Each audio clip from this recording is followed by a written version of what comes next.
And finally, they bring him into the room where the Alto is, their personal computer, and they're showing him out how the graphical user interface works. You know, comes from a company where they've just made, I think, the Apple II, and that was a traditional computer where if you wanted to do something, you entered in a command on the command line and you hit, you know, F6 or whatever it was, and that thing happened. And then they showed them, no, it's way easier. We've got this thing called a mouse, and we move it on the cursor on the screen, and we click on icons, and lo and behold, the same functions happen way more easily. And he looks at this, and it's like the scales fall from his eyes. I mean, he's just completely blown away, and he starts jumping up and down and charging around the room and waving his hands in the air and saying, this is the future of personal computing. I can't believe it. It's a revolution. And he looks at me like, why haven't you taken this to market? And they kind of, you know, these guys are PhDs in computer science. Like, it's a market.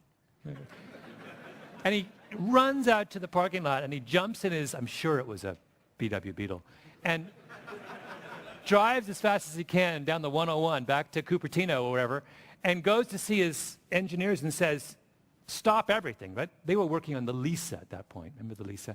And the Lisa was another traditional computer with the command line. He said, no, throw that out. We're starting over. I just saw the most amazing thing. We're going to have these things called icons on the screen and a thing called a mouse, and we're going to use that to click on the icon, and that's going to be the future. And they said, well, wait a minute. You know, we have sunk $1 gajillion in this thing we're working on. We've been doing it for years. You can't stop and start over. It's like, yes, we can, right? But you told us to do it. He said, I was wrong, right? Do it this way.